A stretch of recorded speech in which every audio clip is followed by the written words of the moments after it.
This is TWiT. Apple Pay launched a week ago, and now a consortium of retailers is fighting the payment system with an alternative of its own. And some retailers, including drug chains CVS and Rite Aid, have even disabled NFC in their stores, blocking the use of both Apple Pay and Google Wallet. Renee Ritchie is the publisher of imore.com. Welcome, Renee Ritchie. Hey, Mike, great to be here as always. Thank you for joining us. Now, you wrote a really interesting piece on this. Now, the consortium that's offering an alternative to Apple Pay and Google Wallet is called Merchant Customer Exchange, and their product is called CurrentC. Can you tell us how CurrentC compares with Apple Pay?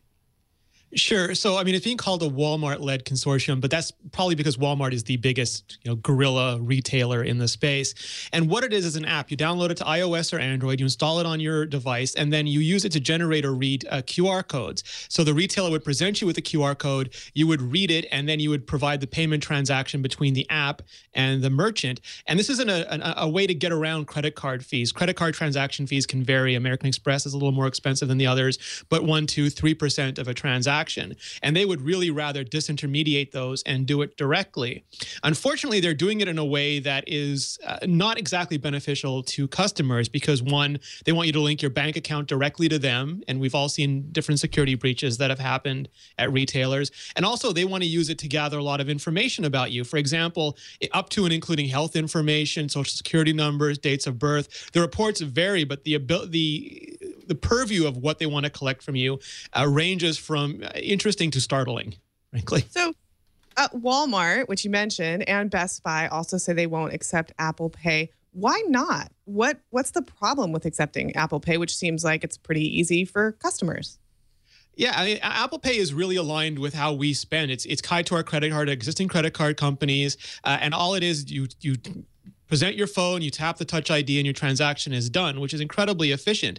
But apparently part of the agreement with CurrentC is that they won't accept any alternate form of app-based payment for a 3-year period. There's an exclusivity period built in with tremendous, apparently tremendous fines or breach of contract provisions put in there.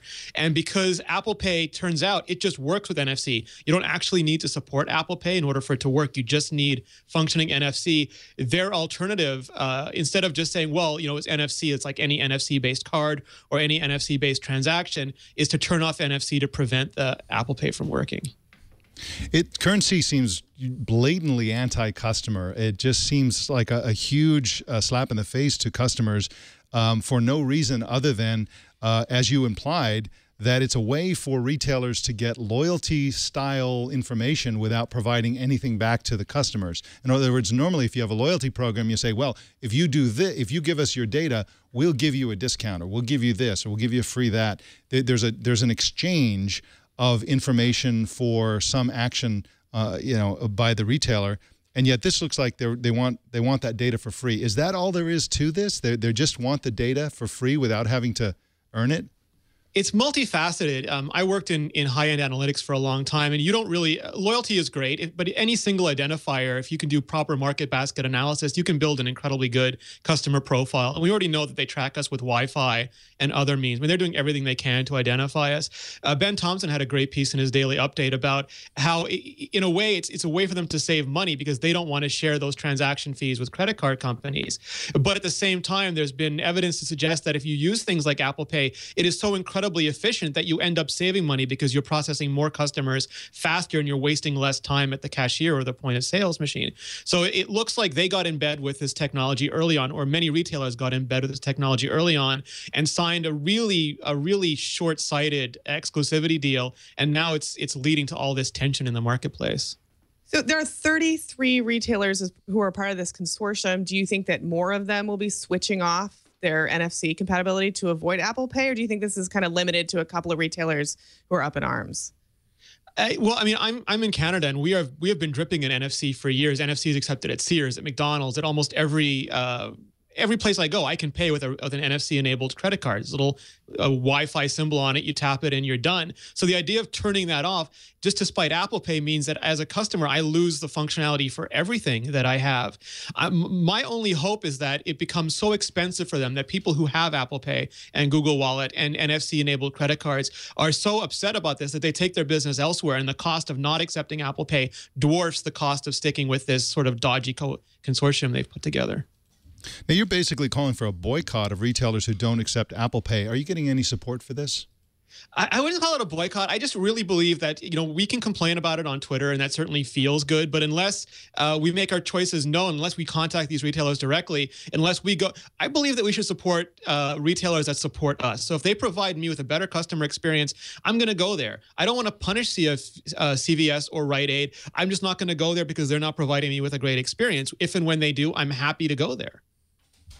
Yeah, it seems to me that I'm sure that they'll improve it. Everything in technology tends to improve it, but CurrentC, as it exists now, sounds like something from the Spanish Inquisition. It's just like a throwback to an era where you're scanning QR codes and so on. And it also occurred to me that there seems to be a division of customers based on this. In other words, Apple users, iPhone users, the kind of people who have an iPhone 6 with Apple Pay are a certain demographic. They're kind of a sweet spot in the market. They tend to be younger. They tend to be more professional. They tend to make more. They tend to spend more. It's a really valuable demographic, statistically speaking. And some of the most aggressive anti-Apple Pay companies are people who have customers who are kind of outside that demographic. For example, CVS and Rite Aid are pharmaceutical companies. Older people statistically use a lot more of the pharmaceutical services across the board, not just prescription drugs, but also other products in drugstores. Stores like Walmart and so on tend to be discount stores, which are sort of a little bit outside the iPhone demographic to a certain extent. Again, generally speaking, it's making gross generalizations here, but it seems to me like there's going to be a division of the retail world with those kind of high-end stores might support Apple Pay, and the kind of low-end stores or the stores that are outside the core iPhone demographic are not going to support it, and that could be this situation indefinitely. Does that sound like a reasonable possibility to you? Yeah, again, it sounds like that typical short-sighted thinking we get. We had the Apple SIM introduced, and Verizon won't support it, and AT&T is locking it, and we have ultraviolet in media, and a lot of things that want to sort of control or seek to control the destiny. And it really is that Star Wars cliche with the tighter they squeeze their fist, the more comes spurting out on the sides. And a lot of these convenience stores, for example, Walgreens is supporting Apple Pay. They want to increase their demographic. They want to become more of a convenience-based retailer, and that implies convenience in there. And I don't think it's unreasonable. I do think it's unreasonable to turn off NFC just to prevent Apple Pay. It's sort of like saying I'm going to turn off Wi-Fi at Starbucks because I don't want you going on Google Hangouts. What they're trying to do to implement their control mechanism is far and away an overreaction to what the technology actually does. They're getting Apple Pay for free. I don't think it would be hard to make an argument that all they're doing is supporting NFC chips, and they have no control over what app you're choosing to use for that. Rene Ritchie is at imore.com, and you can follow him on Twitter at Rene Ritchie Imore. And you can also watch him on MacBreak Weekly tomorrow at 11 a.m. Pacific and every Tuesday at 11 a.m. Pacific on MacBreak Weekly again. Rene, thank you so much for joining us. Thanks, Mike. Always a pleasure.